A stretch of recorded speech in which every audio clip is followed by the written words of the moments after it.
I'm transferring this to audio to put on YouTube. Posted November 4th, 2025. Title: Wild Plants and Animals' View of Encroachment. We wildlings have always competed for food, resources, and home among our kindred and enemies alike. Then humans evolved infinite imagination, then bred out of control, taking everything and changing it into things never known by nature before. Humans think there's unlimited territory they can move into. They will just find new homes. Wrong. We get forced out of home and territory, being forced into desperate competition. We breed less because we have no safe place to breed. Many of us quietly move back into what is now a town or city, buildings and parks. Then when humans see us again, they either want to kill us or force us to be their companion, workers, or test subjects. Most humans are monsters in their relation to the natural equilibrium, via their exploitation, enslavement, or elimination of nature's beings. We are sovereign animals, adults, children, living every moment with purpose.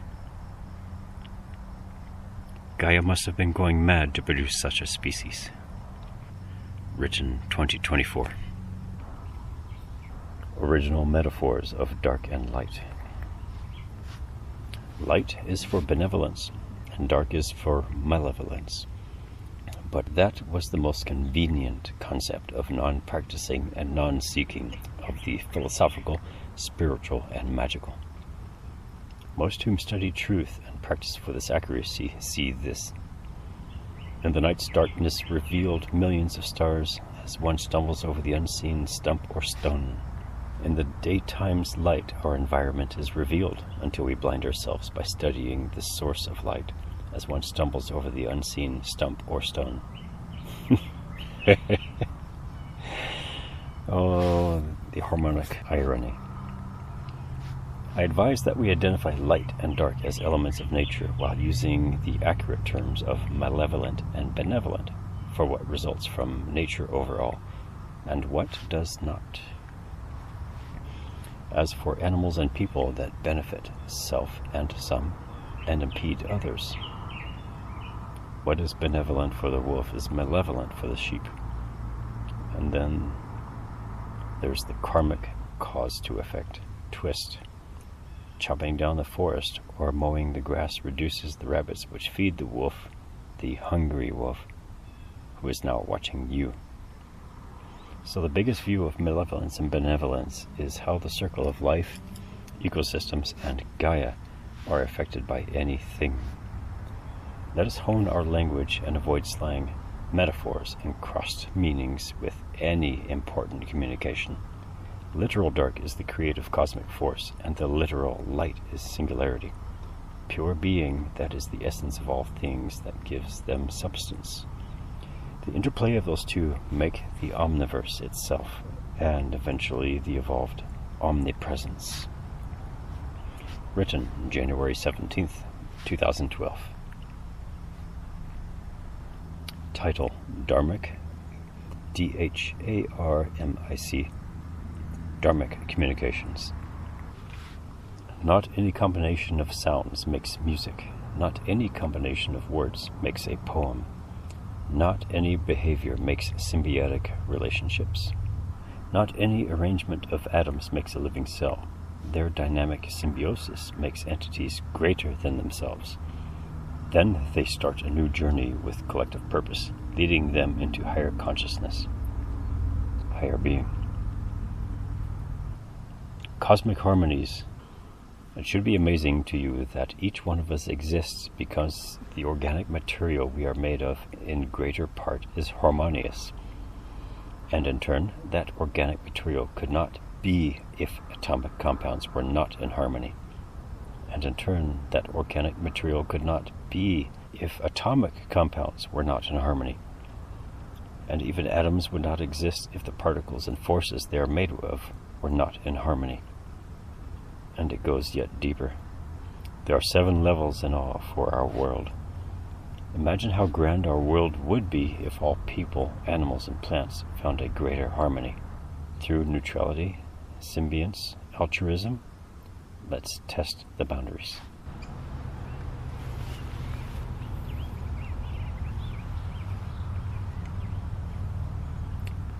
The Stereotyping Religious, a thought above instinct. I am a you, but not you. You are a me, but not me. We are from the one that has no fun, but through us dreams itself free. There's the same diversity of people with the same variety of attitudes in both organizations. The only real difference is in which one they choose to associate with. Both sides have those who take it seriously and those who don't. Both sides have those who honor it and those who dishonor it. Both sides have those who are sincere and those who are in contempt. Both sides have those who live the ways, the philosophy, the theology, and those who are just wearing it for reputation.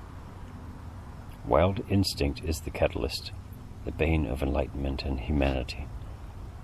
Let the good, the wise, the innocent, and the mindful seekers commune with the like in other religions. Let them also deal with their own who are foolish, dishonest, sinful, egotistical, and vain. I wrote this December 13th, 2010. Auras. This is my philosophical insight. The symbionts between science and mysticism. I got a picture of one of my own two major, profound Polaroid photographs of my own aura, probably almost 20 years ago. Back to the title, Auras, a Modern Insight.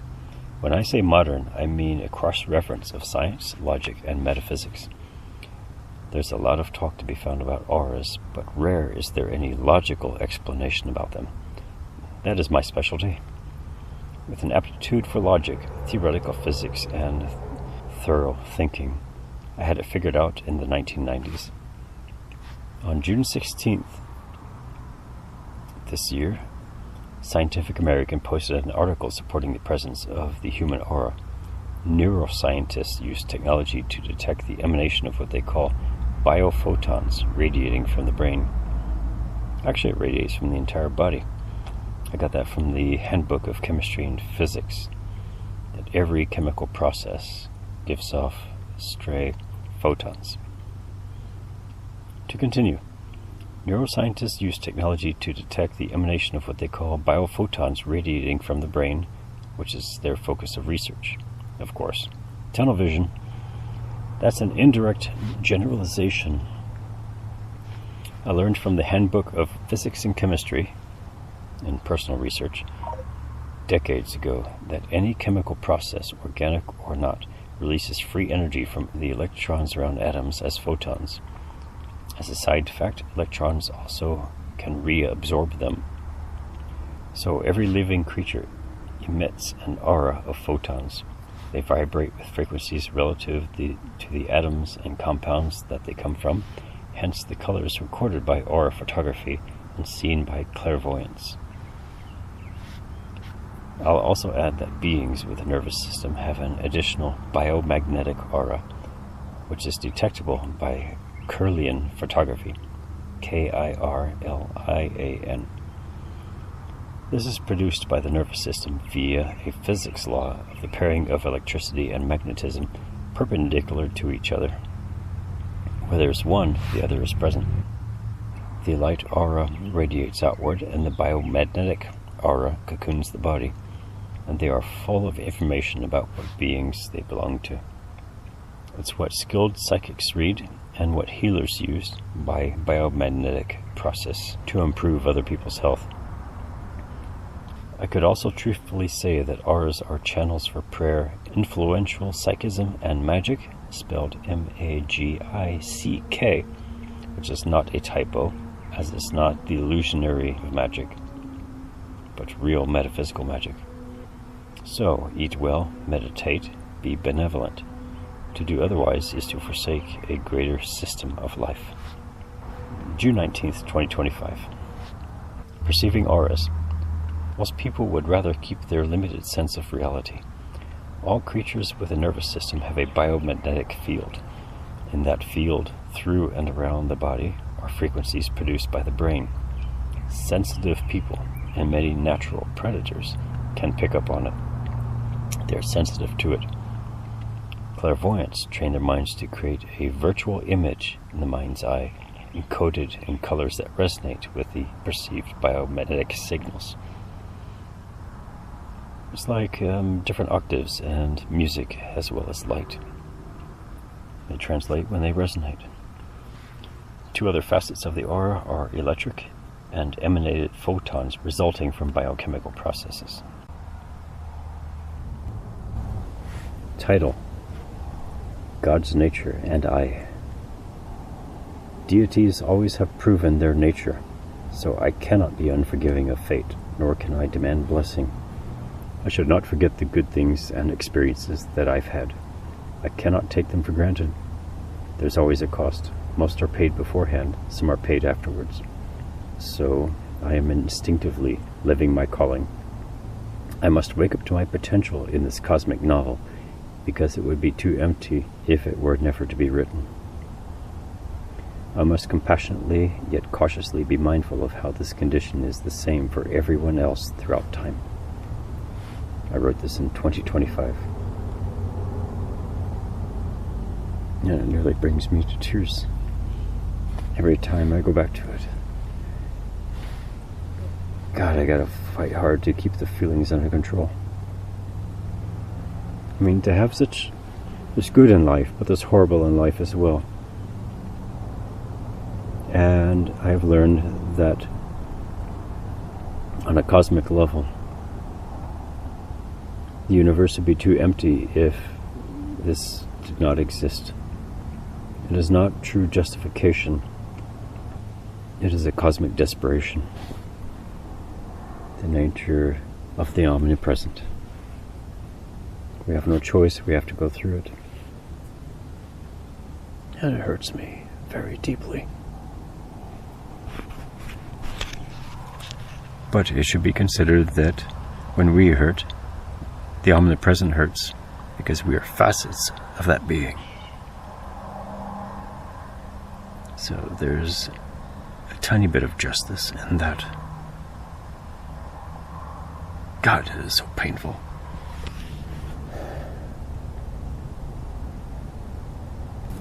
Reminds me of a journal that I've erased, that I wrote maybe 30 years ago, and realizing and having a realization about life that it is not worth it, and it is not worth it. It is as if life itself only exists on the razor's edge, not on one side, not on the other. It's the razor and the cut into the cosmos that it makes.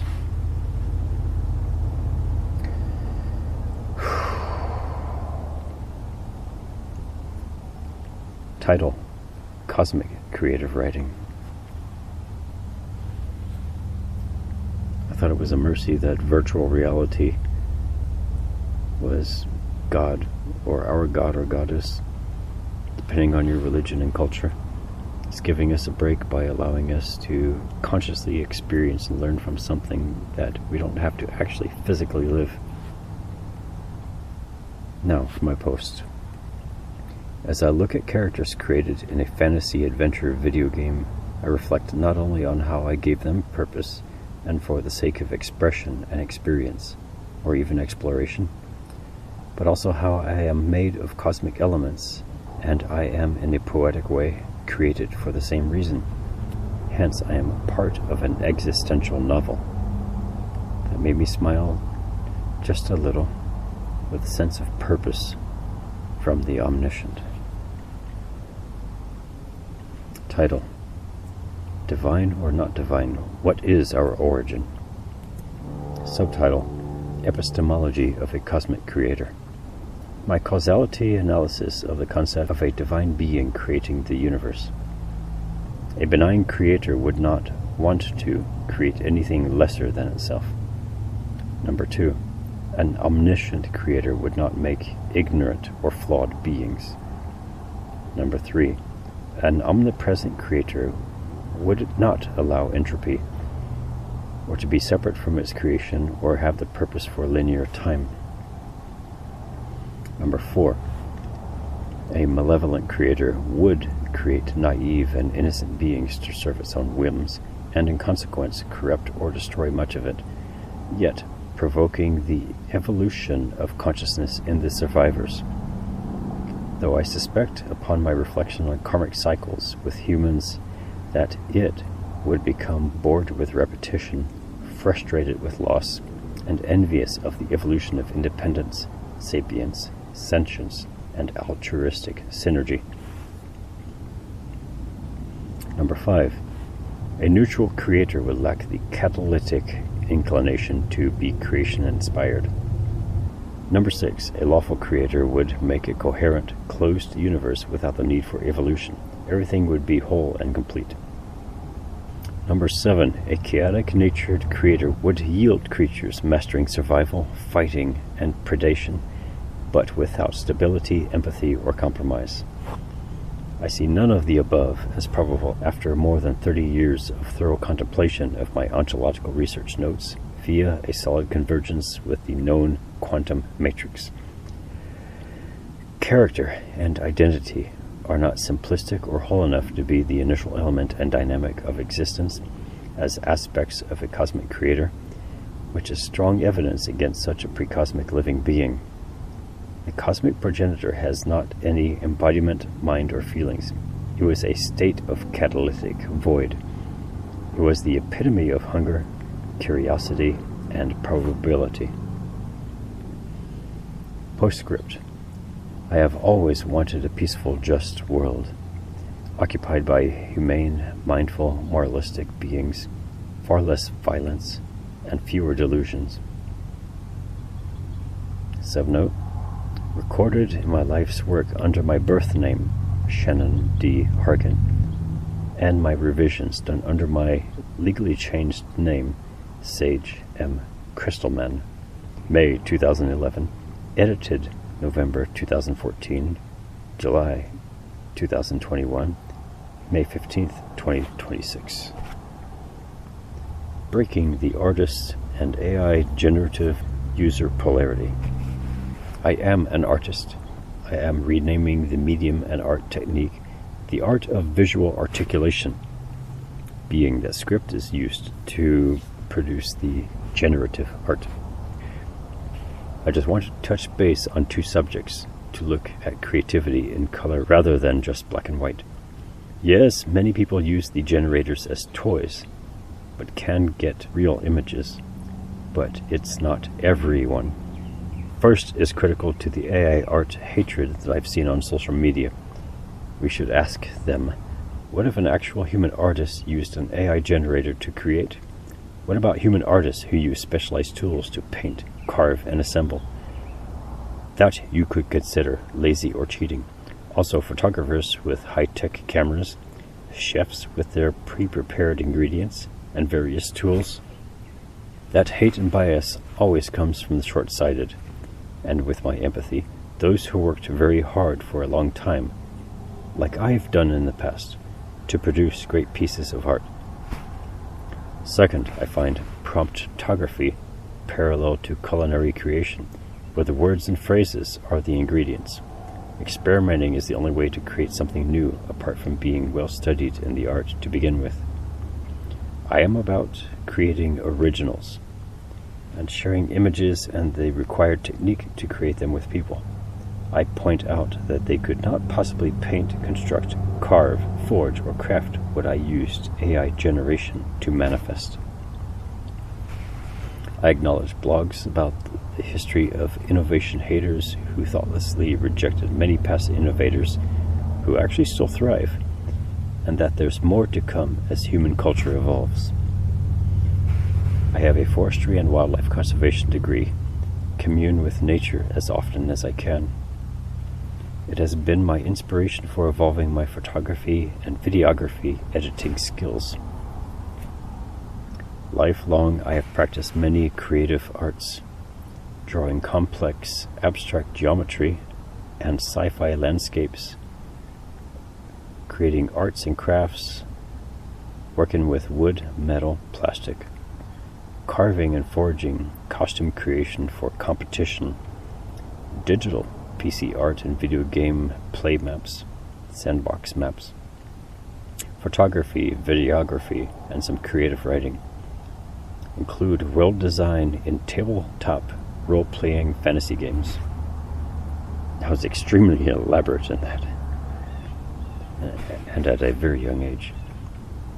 I photograph wild flora and fauna, landscapes and storms. I use natural materials and nature with some trick photography to create surreal images. You should know, it's funny how I went from a mind full of surreal, multidimensional subjects that I could not put into words to have grown to learn to do the reverse, to evolve articulation, to create expressions with AI art.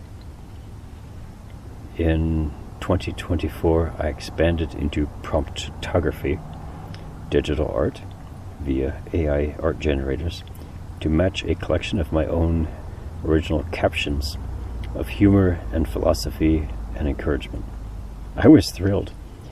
It was like finding a missing part of myself, complementing my vast and multidimensional imagination. So now I create otherworldly, mythological, and fantasy scenes and hybrid creatures, and then studied prompting techniques, earning myself certifications with ChatGPT and DALL-E. Human artists who use AI art generators to manifest their visions are not cheating, especially when their prompt scripts dominate the image composition. Postscript.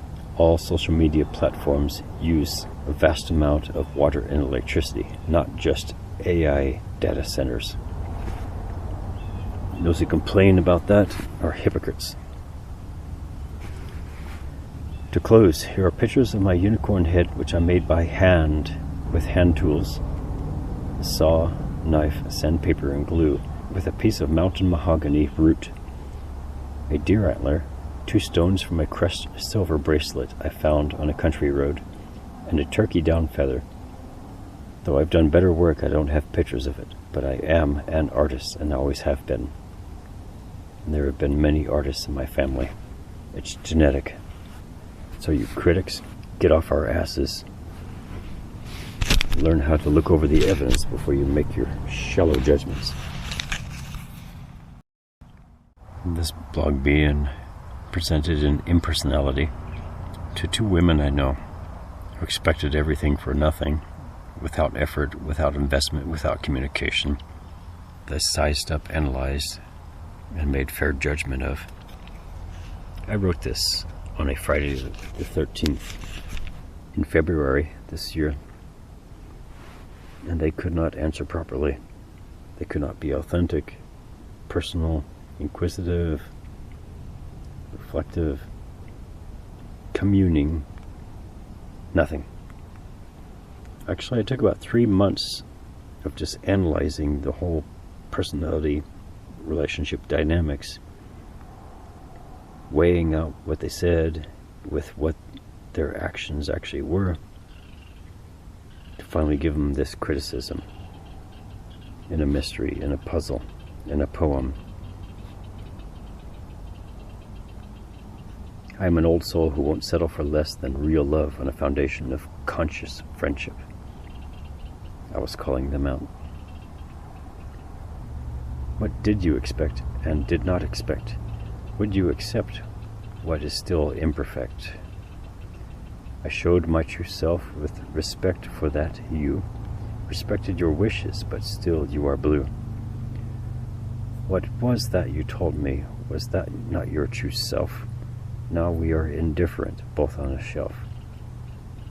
Out of a hell forge, I must be respected. Weak is this friendship, but I'm used to rejected. I wrote this February 13th, 2025.